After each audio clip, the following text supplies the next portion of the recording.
Bienvenue donc dans le chapitre Comment les animaux se développent-ils et se reproduisent-ils avec l'exemple d'un mammifère, le chat. Souvenez-vous, donc au cours précédent, nous avions vu comment un papillon donc se développait, se reproduisait. Alors je vous propose un petit exercice, d'accord? Je vous ai mis donc des numéros de 1 à 7 qui correspondent au cycle de vie d'un papillon. Et pour voir si vous avez bien compris le cours précédent, je vous ai mis des légendes, donc ponte des œufs, envol du papillon, éclosion donc des œufs, nouveau adulte papillon, grosse chenille, chrysalide et accouplement d'un papillon mâle d'un papillon femelle. À vous d'associer donc ces 7 petites étiquettes avec les numéros qui sont là. Vous arrêtez la vidéo, vous faites le petit exercice et vous remettez la vidéo, vous avez la réponse. Voilà donc la réponse. Le numéro 1 correspondait donc à l'accouplement d'un papillon mâle et d'un papillon femelle qui aboutissait donc à une défécondation. Donc la femelle va pondre des œufs. Dans chaque œuf, on aura un nouvel individu. Donc chacun des œufs va, numéro 3, éclore. On a donc cette petite chenille noire avec sa tache blanche caractéristique donc du macaron, chenille du macaron. Ensuite, numéro 4, c'était la grosse chenille. Cette chenille va manger, manger, manger jusqu'à atteindre une taille définitive. Et cette chenille ensuite va se transformer en chrysalide. C'était le numéro 5. Entre les deux, vous avez donc le phénomène de métamorphose. La chenille se métamorphose en chrysalide. À l'intérieur de la chrysalide va se développer, numéro 6, le nouveau papillon adulte qui va sortir donc de la chrysalide. C'est le phénomène de nymphose à cette transformation. Et puis numéro 7 était l'envol du papillon adulte et mature, donc sexuellement. Voilà le cycle de vie de cet animal, qui était un animal donc terrestre, mais ovipare, et à développement indirect, puisqu'on a une période de métamorphose. Ce qui nous intéresse aujourd'hui, donc dans ce chapitre 6, thème 2, chapitre 5, comment les animaux se développent-ils et se reproduisent-ils. Donc ça, évidemment, le titre, vous ne le remettez pas, d'accord, dans votre cahier. Vous écrivez en dessous du cours sur le papillon, donc vous sautez une ligne, je mets une petite croix et vous écrivez grand 2, l'exemple du chat. N'oubliez pas, faites attention au logo ici qui vous indique que vous devez copier votre cours. Alors, je vous ai mis donc sur la droite quelques petits chats célèbres parce que nos chats domestiques, le Felis sylvestris catus, est quand même la star d'Internet et la star des dessins animés et la star tout court. Hein. Nyan Cat, par exemple, qui est quand même un petit personnage très connu sur Internet. Nyan voulant dire l'équivalent de miaou en japonais, donc c'est le bruit du chat. On ne parle même pas du chapeauté. Pushing, bien sûr, et puis donc ces deux petits chats stars d'Internet. C'est tellement mignon, les petits chats, c'est même les vidéos les plus regardées sur YouTube. Alors, notre chat domestique appartient au groupe des vertébrés, d'accord, à l'espèce des mammifères, d'accord, il fait partie de la famille des félins, qu'on appelle aussi les félidés. Donc félin, félidé, c'est la même chose. Et il appartient à la sous-famille des félinés. Alors, notre chat actuel, notre Felis sylvestris catus, est issu de la domestication de chats sauvages, donc le Felis sylvestris tout court, dont il forme une sous-espèce. Il existe 3,5 millions de chats domestiques environ en France, mais leur nombre est beaucoup plus important si on tient compte de tous les chats errants ou chats arrêts, c'est-à-dire les chats domestiques qui sont retournés à l'état sauvage parce qu'on ne s'en est pas occupé ou que des portées ont été faites comme ça, que les animaux se sont débrouillés tout seuls dans la nature. Donc leur durée de vie moyenne est de 20 ans. Évidemment, s'ils sont bien nourris et soignés, on peut même espérer les garder beaucoup plus longtemps. Alors, pour information, attention, là c'est vraiment pour votre culture générale, regardez bien le petit logo sur la gauche. Les premières domestications de chats ont été observées entre 8000 et 10 000 ans, c'est-à-dire au néolithique, dans le croissant fertile. D'accord. Alors pourquoi? Parce qu'on a commencé à cultiver les céréales et à engranger les réserves. Donc le chat est devenu un auxiliaire utile pour détruire les rongeurs. Alors évidemment, le chat que vous connaissez le mieux, voilà, il y a 3500 ans avant Jésus-Christ, c'est ce chat vénéré donc sous forme d'une déesse chatte, donc Bastet, hein, dans la civilisation égyptienne. Bastet était la fille de Ré, le dieu du soleil, et l'épouse de Ptah, donc le dieu des artisans. C'est la déesse de la joie et de la maternité. Donc le chat est devenu un animal sacré et protecteur qui chasse les rats et les serpents. Donc là vous avez une représentation donc de la déesse Bastet, il y a différentes représentations, hein, et on mettait une statue à l'intérieur des maisons pour apporter donc cette joie, la maternité, etc. Donc c'est un dieu très protecteur, une déesse très protectrice. Mais c'est une déesse aussi qui a une double facette, hein. C'est une déesse aussi qui peut avoir des côtés très négatifs. Alors les chats étaient tellement vénérés que on les momifiait également pour leur permettre d'avoir une seconde vie. Autre petite information pour montrer que le chat a une place très importante avec l'homme, hein, il a toujours été lié à l'homme. Au Japon, il y a une île aux chats. Voilà, donc là vous avez la carte du Japon à gauche, c'est l'île d'Ohashimi, dans lequel on a à peu près 6 fois plus de chats que d'habitants donc sur cette île. Alors les chats donc sont extrêmement agréables, extrêmement joviaux, les gens sont très contents de les avoir. Voilà, donc c'est l'île aux chats, comme on trouve au Japon aussi l'île aux lapins ou l'île au renard. Voilà, donc là il y a l'île aux chats. C'est un animal au Japon qui est vraiment aussi très aimé, vénéré. C'est un animal qui porte chance. Un chat au Japon ça se dit neko, donc là vous avez le maneki neko, donc la représentation évidemment de ce chat qui porte bonheur. Alors le sourire du chat, il y a effectivement de l'attitude, de l'expression que prennent parfois certains de nos chats, avec cette tête extrêmement agréable, sympathique et rigolote. Alors dans les neko, vous avez donc différentes couleurs qui vont vous apporter donc différentes protections. Alors je vous laisserai lire hein, les couleurs avec les mots en anglais, ça vous fera travailler un petit peu votre vocabulaire en anglais. Donc le chat a toujours été proche de l'homme. C'est un animal, vous voyez, dont les caractéristiques sont vraiment celles aussi des vertébrés. On retrouve un squelette qui contient à peu près les mêmes os que les nôtres, donc tout du moins il est organisé un petit peu comme notre squelette de vertébrés. Possède un crâne, il possède donc une colonne vertébrale également. Cette colonne vertébrale se prolonge par contre par des vertèbres caudales qui forment vraiment un organe à part entière, c'est-à-dire une queue qui joue aussi dans l'équilibre hein, du chat, dans tout ce déplacement du chat. Vous avez aussi des épaules avec des bras, on retrouve les mêmes os que pour nous, l'humérus, cubitus, radius, et puis on retrouve aussi les os à l'intérieur de la main, les carpes, à l'intérieur du poignet, pardon, les carpes, à l'intérieur de la main, les métacarpes, avec des phalanges aussi, qui forment les doigts. Même chose pour le membre postérieur, vous avez un bassin, vous avez un fémur, évidemment une petite rotule qui est ici, un tibia, un péroné, les tarses, les métatarses, et puis des phalanges pour les doigts. Alors vous avez une cage thoracique également qui protège les organes vitaux. Donc vous voyez que finalement, le squelette est globalement une organisation semblable au nôtre, sauf qu'il est de forme différente et adapté à l'animal. Il suit le plan d'organisation de l'animal. La principale différence avec nous, c'est qu'il n'y a que 244 os. Donc on verra que nous, on en a beaucoup plus, ce qui rend l'animal beaucoup plus souple. C'est à l'origine de sa souplesse. Alors le chat a quand même des caractéristiques très importantes. C'est quand même un animal qui est tellement souple qu'il est capable, vous voyez dans l'animation ici, donc de retomber sur ses pattes, à condition qu'il ait suffisamment de distance entre le point de départ de la chute et le point d'arrivée. On sait qu'il y a des chutes qui sont beaucoup plus violentes et tous les chats ne retombent pas forcément sur leurs pattes. Alors les autres caractéristiques du chat est liée à leur squelette, c'est la présence de ces griffes rétractiles. Donc vous voyez donc ici un schéma en coupe de sa patte avec donc sa griffe, ses coussinets. On voit qu'effectivement il peut plier donc ses phalanges. Et puis par rapport aux carpes, d'accord, donc les phalanges par rapport aux métacarpes, ces phalanges donc vont se replier grâce à des petits tendons extrêmement importants qui vont lui permettre de fléchir, de tendre donc les muscles correspondants donc aux doigts. Et là on a donc cette griffe qui peut sortir ou rentrer à sa guise. Alors, autre caractéristique du chat, c'est un animal qui voit très bien la nuit, il a une vie nocturne. Alors pourquoi est-ce qu'il voit très bien? Parce qu'il a une pupille, donc fendue, mais qui est capable de s'ouvrir complètement et prendre par exemple toute la totalité de l'œil. Donc il a une grande quantité de lumière qui peut rentrer à travers cette pupille lorsqu'elle est vraiment dilatée, c'est-à-dire que vraiment tout son œil est noir. Et ce système se met en place pas simplement lorsqu'il est dans l'obscurité, ce système se met en place aussi dès qu'il est un petit peu excité, dès qu'il veut jouer, dès qu'il est concentré, dès qu'il y a une libération donc d'adrénaline. Caractéristique du chat, ce sont ses sens, donc on a vu la vue, hein. Là pour l'instant il a également une excellente ouïe. Il n'a pas forcément des grandes oreilles, mais en tout cas il a une excellente ouïe. La forme de son oreille est adaptée donc à cette ouïe très développée.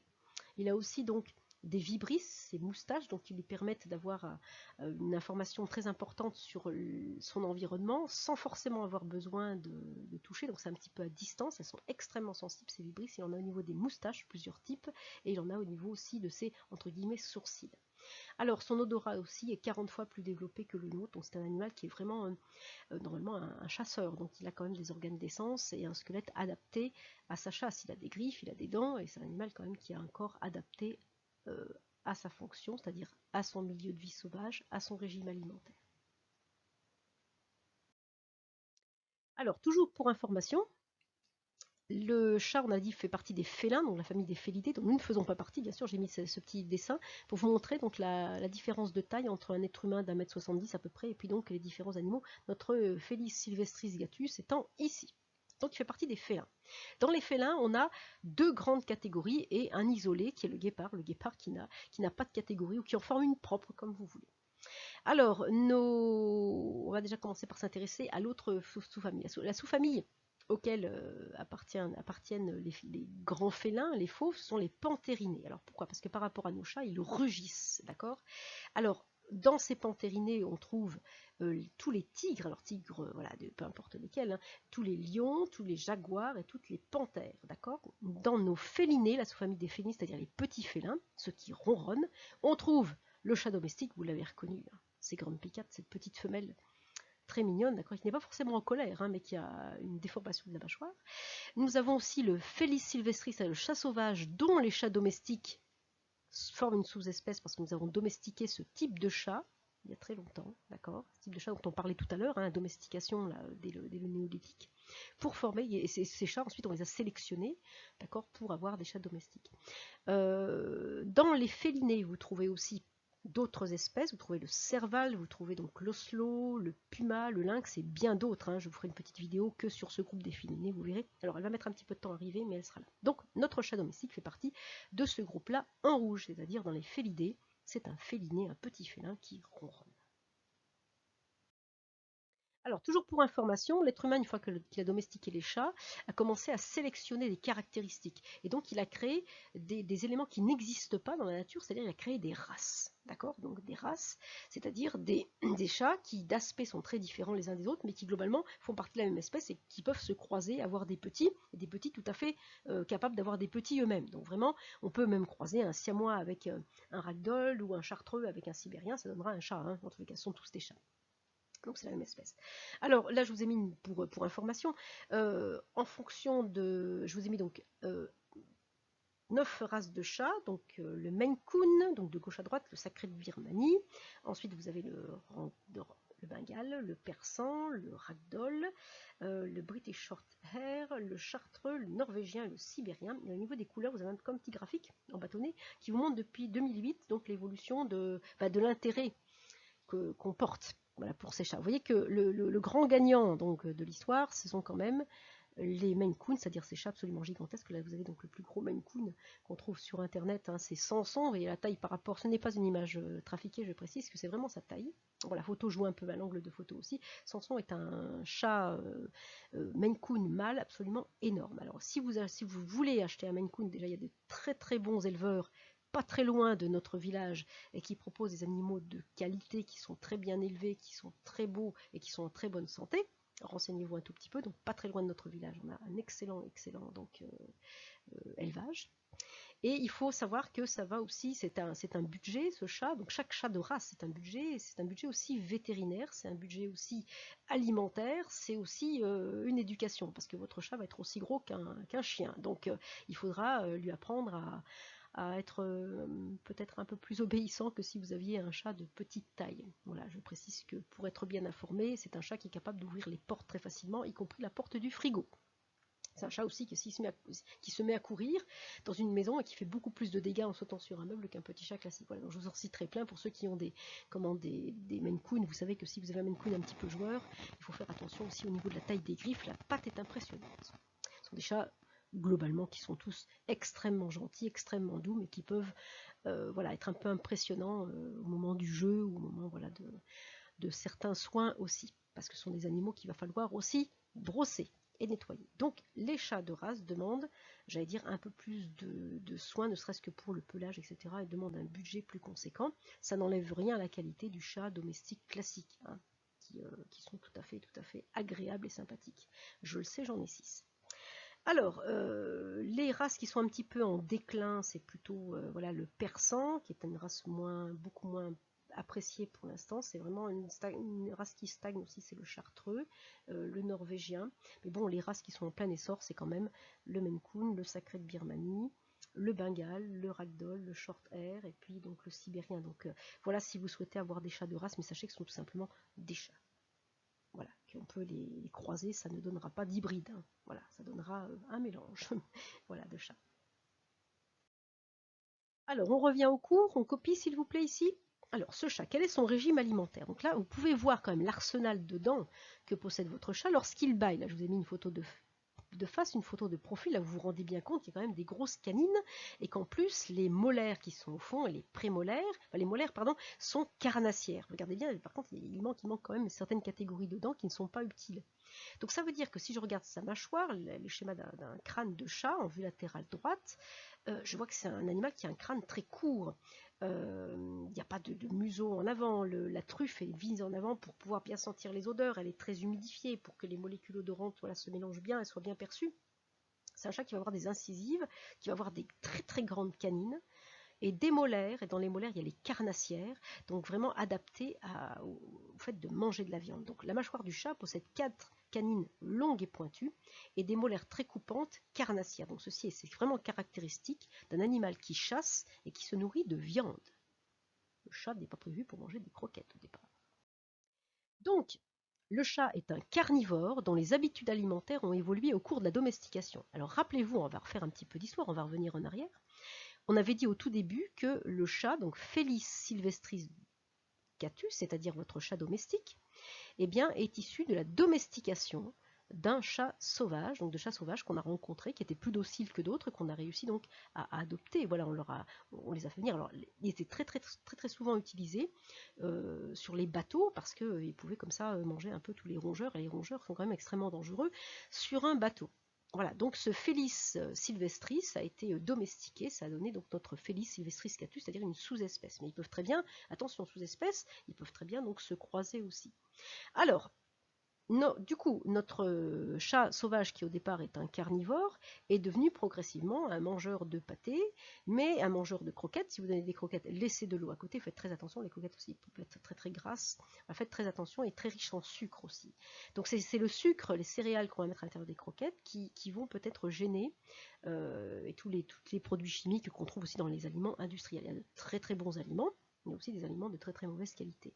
Mais on voit très bien que notre petit mangeur de pâté et de croquettes, même si on l'éduque à manger que de ça, si vous laissez traîner un tout petit peu trop longtemps la viande sur votre table, il y a de grandes chances que le steak disparaisse. Et surtout, ne laissez pas trop traîner non plus vos petits rongeurs, hein, vos petits hamsters, etc., vos petites gerbilles.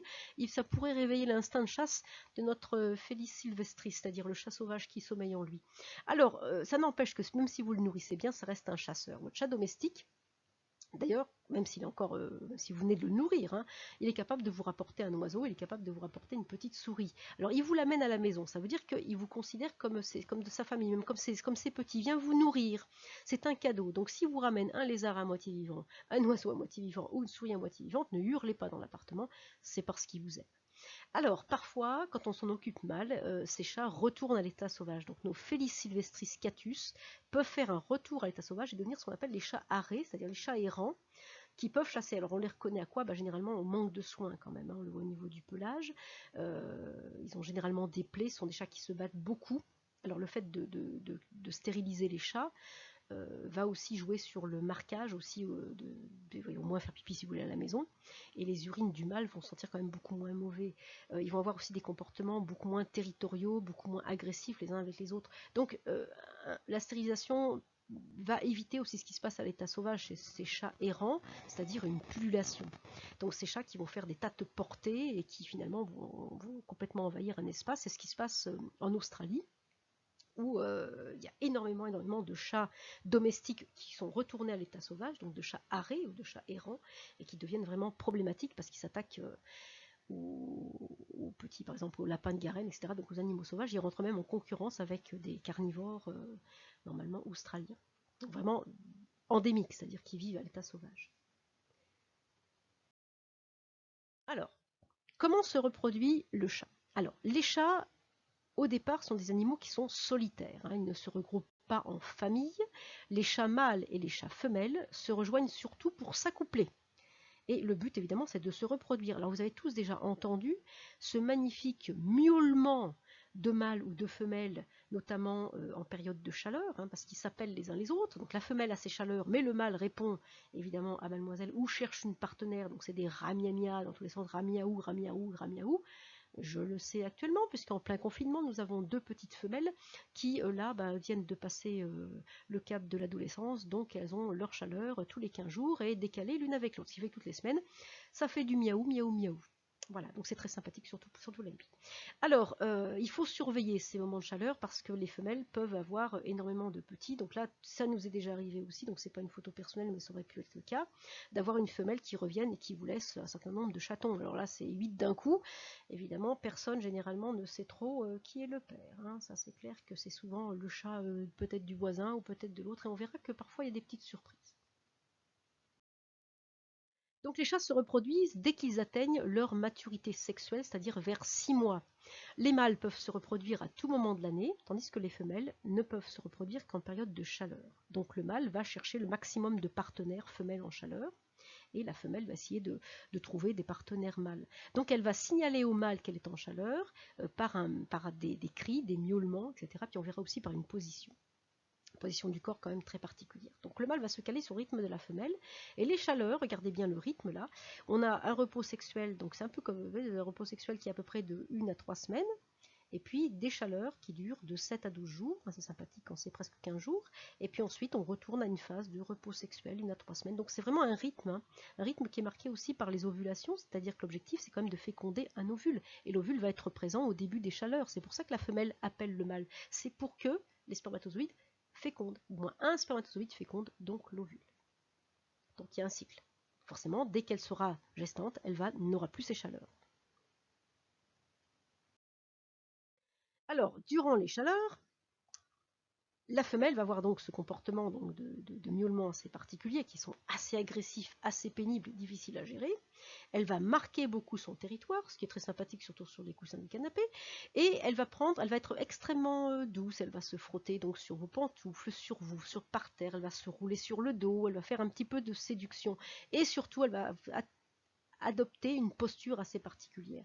Donc elle veut chercher le mâle pour être saillie. Elle va donc miauler, se frotter contre lui, se mettre en position. Alors cette position particulière, vous l'avez ici, c'est ce qu'on appelle une lordose. D'accord ? Elle va cambrer les reins, redresser donc le bassin, la croupe, elle va rabattre sa queue sur le côté, d'accord ? Donc vous le voyez là ici, et elle va présenter donc son arrière-train. Je crois que le message est clair. Alors, dans la nature ou en élevage, elle va donc se mettre en position de lordose, vous la voyez ici, et le mâle va la renifler. Donc, elle va envoyer aussi des messages chimiques qui vont indiquer au mâle que c'est le moment, qu'elle est d'accord. Si jamais c'est pas le moment, il va se prendre une paire de tartes. Je vous explique pas. Bon. Donc lui aussi est un peu prudent, faut pas oublier il sait que la femelle possède aussi des griffes. Alors, la femelle va entendre aussi les miaulements du mâle, et puis ils vont communiquer tous les deux pour être bien sûr qu'on est sur la même longueur d'onde et qu'on veut la même chose. Donc il va la chevaucher en l'attrapant par le cou, et puis il va la maintenir. Donc ça dure vraiment pas très longtemps, 10 secondes seulement, et puis ensuite il s'en va. L'intéressant de s'en aller vite parce que généralement les femelles à ce moment-là sont plutôt agressives.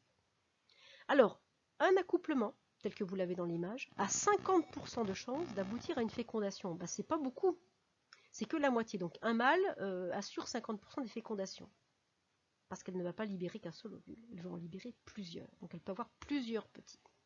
Donc la femelle va chercher le maximum de partenaires, d'accord ? Parce que tant qu'il y aura des ovules non fécondés, il y aura un message chimique qui fait qu'elle continuera à avoir ses chaleurs.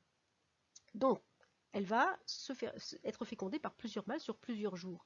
Donc elle peut donner naissance à des chatons de paires différents et qui peuvent avoir quelques jours d'écart. Ça c'est quand même assez impressionnant, ça dans une portée, par exemple la portée de 8 qu'on a vu tout à l'heure, il y a peut-être des chatons qui sont des demi-frères ou des demi-sœurs, c'est-à-dire qui ont des pères différents.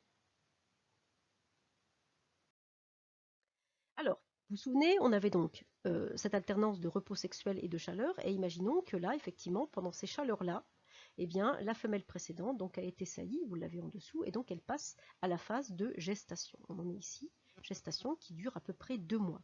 Donc environ 65 jours, de 8 à 9 semaines, on dit 2 mois en moyenne. Et on compte en moyenne 4 chatons par portée, mais ça peut être 8, soit un seul. Alors la plus grosse portée de chatons que j'ai vue, c'était 17. Hein, là, on voit une radiographie du ventre de la femelle dans lequel on distingue des espèces de masses. Là, vous en avez un qu'on voit très très bien ici, d'accord ? C'est un petit chaton.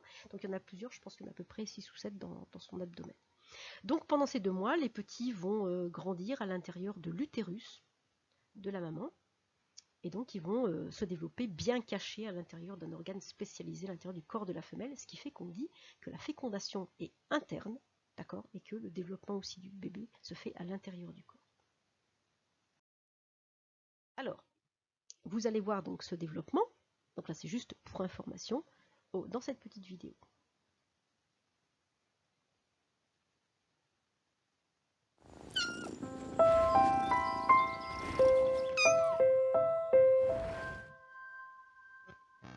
La gestation commence lorsque les ovules de la femelle sont fécondés par les spermatozoïdes du mâle. Cette fécondation forme un œuf dont la moitié de son héritage provient des chromosomes du père et l'autre moitié de ceux de la mère. Cet œuf est la première composante d'un nouvel être vivant. Entre le 16e et le 18e jour, les embryons se fixent dans l'utérus, un processus que l'on appelle la nidation. Une fois fixés à la paroi de l'utérus, les embryons sont enveloppés d'une membrane protectrice qui leur fournira un apport constant en nutriments essentiels. Au 22e jour, le développement de l'embryon a commencé. On observe les premiers signes des pattes avant et arrière. Les oreilles apparaissent aussi. L'embryon et la mère sont reliés par un cordon ombilical. Au 23e jour, on peut diagnostiquer la présence de plusieurs embryons dans l'utérus de la chatte. Chaque embryon est relié au placenta de la mère. Tout comme pour le développement de jumeaux fraternels chez l'être humain, chaque chaton à naître développera sa propre membrane protectrice. Au 32e jour, l'embryon mesure environ 2 cm de longueur et son cœur a commencé à battre. Le cœur bat à un rythme beaucoup plus rapide que celui de la mère. Ceci peut être observé à l'échographie.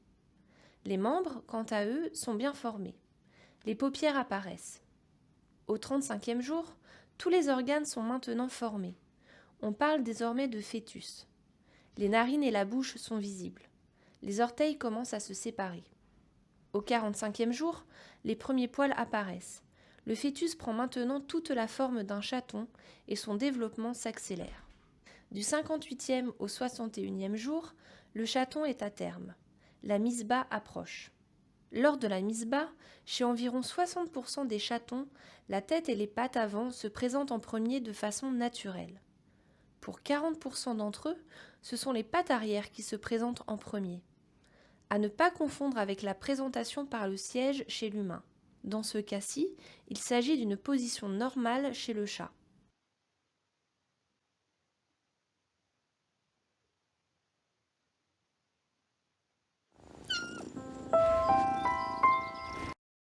Voilà donc pour le développement, j'espère que cette petite vidéo vous a plu. Donc vous avez vu que le bébé va être vraiment protégé à l'intérieur du ventre. Donc on a pu voir un tout petit peu ce qui se passait dans cette intimité. Donc vous avez remarqué qu'il y avait plein de petits ovules qui vont donner chacun un chaton, et chaque petit ovule a été fécondé par un spermatozoïde apporté par le père ou les pères, vous avez compris. Donc il suffit d'un ovule et un spermatozoïde pour faire un petit bébé. Vous voyez que le développement quand même est très très proche de ce qui se passe pour un bébé humain. La seule différence, c'est la quantité de bébés. Heureusement qu'on n'en a pas autant à faire naître. Alors, on en est donc au stade de la mise bas, le bébé bien protégé donc dans l'utérus, alimenté chacun par son petit placenta, c'est un mot que vous connaissez, le petit placenta qui va nourrir le petit chaton. Eh bien, c'est le moment de sortir. Les 2 mois se sont terminés et là vraiment, il faut penser donc à libérer les animaux, ou plutôt, ce sont eux qui déclenchent la mise bas. Alors, les bébés donc vont naître chacun leur tour, vous avez vu, soit par les pattes arrière, soit par les pattes avant.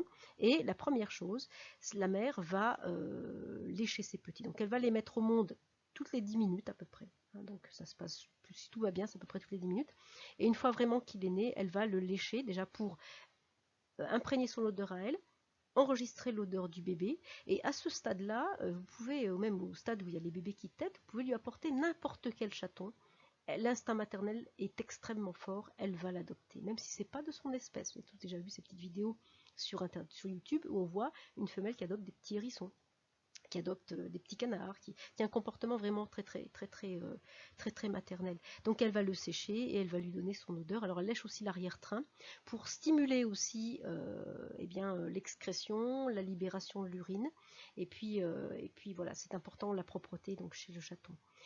Ensuite, une fois qu'ils sont tous propres et secs, ils vont évidemment avoir qu'un seul objectif, c'est aller donc téter le lait de la mère. Et là, vous savez, le mâle, c'est très drôle dans cette vidéo, le mâle vraiment qui retrouve ses instincts de... Alors, on ne sait pas trop s'il veut l'aider, mais je crois plutôt qu'il retrouve son instinct de bébé chaton, parce que quand ils font ça avec leurs pattes, c'est pas pour rendre le coussin plus doux ou n'importe quoi, c'est surtout vraiment pour appuyer, c'est un système que les petits font aussi, c'est pour appuyer sur les glandes mammaires pour faire sortir le lait, d'accord, de manière plus efficace. Donc là, vous voyez, il retrouve un tout petit peu, donc il ronronne, il est content, et il se comporte un petit peu comme s'il était avec sa maman. C'est très mignon. Voilà, donc cette petite famille toute réunie. Donc c'est un mammifère, hein, donc les femelles ont des mamelles, elles vont produire du lait, d'accord, qui est adapté donc aux besoins alimentaires du chaton. Il n'y a pas forcément assez de tétines pour tout le monde, mais ça se bouscule un tout petit peu quand les portées sont nombreuses, mais en tout cas il y aura du lait. Alors, pour tout le monde. Alors, il y a deux situations, une fois que les petits sont là, donc ils vont être alimentés par le lait pendant 2 mois. Après, une fois sevrés, donc c'est là où on peut les séparer de la maman et puis les donner à l'adoption, si vous souhaitez les faire adopter. Alors, si on les sépare très vite, c'est-à-dire une semaine après la mise bas, la mère va retrouver ses chaleurs. C'est-à-dire si elle perd sa portée ou si vous supprimez les petits, elle va retourner très très vite à ses chaleurs et va réclamer à nouveau donc d'être gestante. Donc elle va appeler les mâles. Voilà, elle va retrouver des chaleurs que si effectivement bien, vous laissez les chatons. Donc les chaleurs vont être écartées. Si vous laissez ces chatons plus longtemps, elle aura ses chaleurs plus tard. Voilà. Et puis c'est mieux peut-être pour elle psychologiquement de garder ses petits pendant un certain temps. Je pense qu'elle en a besoin. Alors le cycle de vie du chat, pour conclure, il commence donc par la rencontre entre des chats adultes mâles et femelles, un mâle et une femelle, qui vont s'accoupler. D'accord. Dans quel but? Eh bien faire en sorte que les spermatozoïdes rencontrent l'ovule. D'accord. La femelle aura libéré plein d'ovules qui vont être fécondés chacun par un spermatozoïde du mâle. Et puis la femelle fécondée, donc autant d'ovules fécondés va donner un petit, elle va passer par une phase de gestation. Ensuite, ça va aboutir à une phase de mise bas. Et chaque bébé, donc chaque chaton, va subir une croissance. Donc on a ici un animal terrestre, hein, comme le papillon, mais un animal qui, dans la fécondation, va être interne, c'est-à-dire que la rencontre entre l'ovule et les spermatozoïdes va se faire dans le corps de la femelle. Et puis le développement, contrairement au papillon, va être direct. Vous voyez qu'il n'y a pas de métamorphose, on a simplement une croissance chez le chaton qui va ensuite passer par une phase de puberté et qui va ensuite acquérir la maturité sexuelle pour se reproduire. Un bilan écrit à mettre dans le cahier. La fécondation a lieu dans le corps de la femelle après que le mâle et la femelle se soient accouplés. Donc ça demande une rencontre, donc forcément il faut qu'il y ait une parade nuptiale avant. Donc chez le chat, vous savez, ce sont ces miaulements et cette attitude, hein, que tout le monde communique pour savoir vraiment ce qu'on veut. Les petits se développent à l'intérieur du corps de la femelle, donc dans l'utérus, et quand ils naissent, ils sont déjà autonomes, c'est-à-dire qu'ils vont chercher à marcher, vont chercher à se déplacer. C'est pas les animaux les plus autonomes comme dans la nature. C'est clair que dans la nature, on a quand même des exemples d'animaux qui se mettent tout de suite debout, d'accord, et qui sont tout de suite capables de voir, de marcher, de courir. Même, je dis dans la nature, mais j'aurais pu prendre un autre mammifère, par exemple le cheval, où le petit dès qu'il naît, le poulain dès qu'il naît, automatiquement se met sur ses pattes et voilà, et marche tout de suite. Il faut qu'ils soient autonomes tout de suite. C'est peut-être la différence entre les bébés d'une proie, le cheval étant naturellement un herbivore, donc une proie, la proie de carnivore. Et peut-être que le bébé carnivore a peut-être moins de prédateurs et donc peut peut-être se permettre d'être un peu plus immature à la naissance. Bien.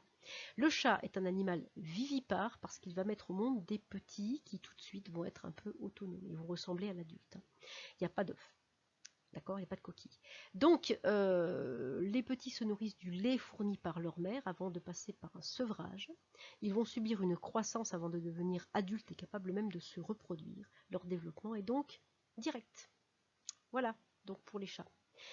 Alors, j'espère que ce cours vous a plu. Je vous laisse avec donc cette petite image et je vous dis à bientôt. Donc, je vous ai mis plein de petits proverbes dans lesquels on retrouve le mot chat. La nuit, tous les chats sont gris. Avoir un chat dans la gorge. Donner sa langue au chat. Il ne faut pas réveiller le chat qui dort. Il n'y a pas un chat. Une vie de chat. Il n'y a pas de quoi fouetter un chat et appeler un chat. Ou les chiens ne font pas des chats. Et oui, même dans la littérature, le chat est extrêmement bien représenté. Bien. À bientôt et n'hésitez pas à poser vos questions dans Pronote.